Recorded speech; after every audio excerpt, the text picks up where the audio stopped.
of the state capture report is now in the public domain after being handed over to the President's office yesterday. The report recommended that former Finance Minister Malusi Gibaba, former Public Enterprises Minister Lynne Brown, and former SOE executives Brian Molefe and Anoj Singh be prosecuted. Hennie van Vuuren is the Director of Open Secrets. Hennie, good evening to you. Thanks for your time today.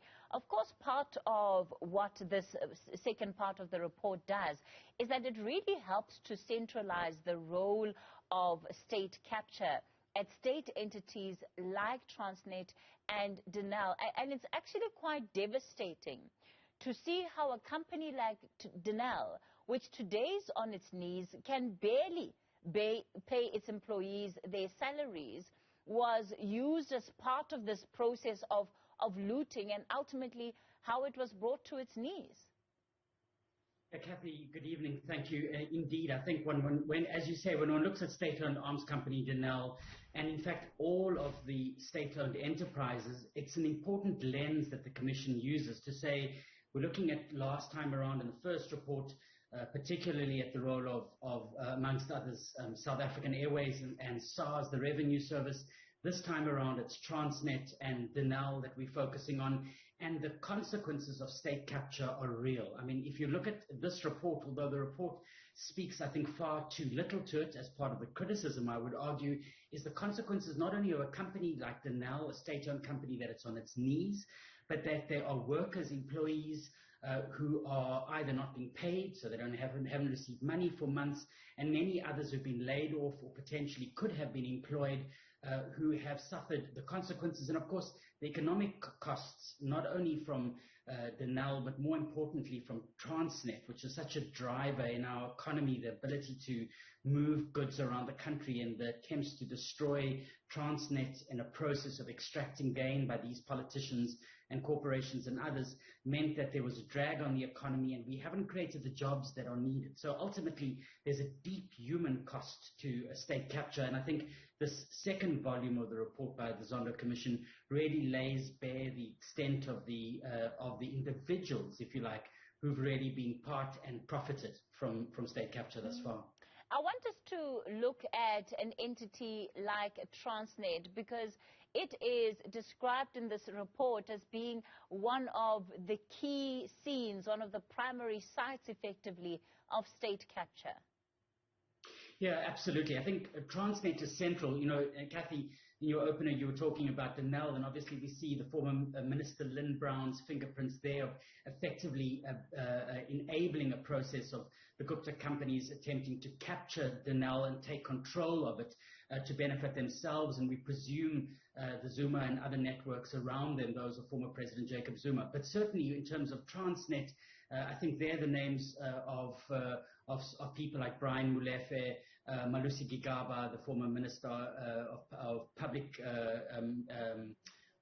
Enterprises and Minister of Finance. Obviously, his fingerprints are all over this. These people are implicated in crimes of corruption. The Commission has made recommendations that they should be prosecuted, and the numbers are staggering. In fact, up to roughly 70 or 75% of the money that was stolen as a result of state capture, that was funneled through those important Transnet contracts. All of the different sites of state capture, I think, have had different kinds of impact. But in terms of money terms, it was the procurement of those hundreds of locomotives that the big tenders, where we had big multinational companies from China who were tendering for those locomotives. A number of companies, some of them state-owned, who've now merged into one, and they were involved in corrupt schemes to ensure that they were able to gain access to those contracts and tenders. And we know that the Gupta network benefited up to 50 billion rand from corruption through the state capture process. Paul Holden gave evidence last year on the money flows, and I think the Commission drew heavily on this, and of course the work of many other excellent investigative journalists in South Africa who have been analysing this information. But I think from the Commission's findings, it's very clear that there was a huge blow to the fiscus, and there was an enrichment that took place. But Kathy, let me maybe add, while the report is very strong on mentioning the individuals that are responsible, what we don't see in this report, and something we're going to be speaking about as Open Secrets on a Twitter space at 7 o'clock tonight, is the fact that we don't see enough talk about how the system actually functions. We talk about state capture continuously. We want the Zondo Commission not only to tell us that Lynne Brown or Malusi Gibaba or Rain Daniel Mancha are all complicit in various crimes. We need to understand how the system of state capture worked in the broader sense, the big corporations that were involved. Think, as I mentioned now, of the big Chinese companies, the state-owned companies that were involved in these crimes. What are we going to do to hold them to account? And of course, when we look at the issue of the procurement of those locomotives, Kathy, central to this was a big bank in HSBC, a global bank based in Hong Kong and London. They were the bank that, with their South African partners, were moving cash out of the country, funneling it offshore into bank accounts that HSBC, we believe, helped set up, in fact, as part of a money laundering ring that they were responsible for creating, and therefore enabled the plunder of funds in South Africa. Now, if we want to go after a group of corrupt individuals and politicians, the Zondo Commission gives us a list. But maybe, to point out, Kathy, if we want to change the system, we're going to have to tackle the entire power network, and that extends well beyond our borders. And as I said, that's London, that's Hong Kong, that's Beijing, and that's Dubai. Let's talk about the role of these multinationals ultimately, Hennie, because there we also have different types of work that is taking place through the prosecuting authorities, whether it's to get information, whether it's to get people that can come back to the country and give evidence about what happened. How much more complicated does that make this process of ultimately ensuring that even those who are part of these multinationals can be held accountable? Well, Kathy, I think what's important about the Zondo Commission is that it's an incredibly important validation and, if you like, an affirmation of information that is already out in the public domain.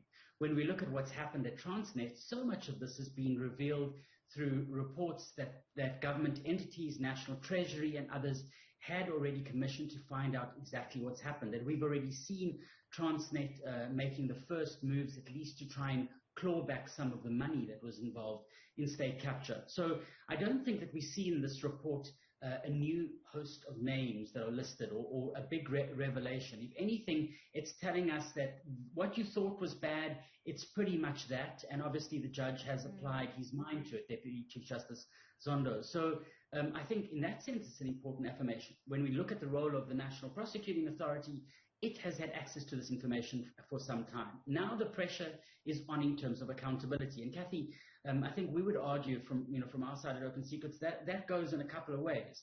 We need those state-owned enterprises to be clawing back the cash, like we've seen the first moves from the side of Transnet and Eskom and others.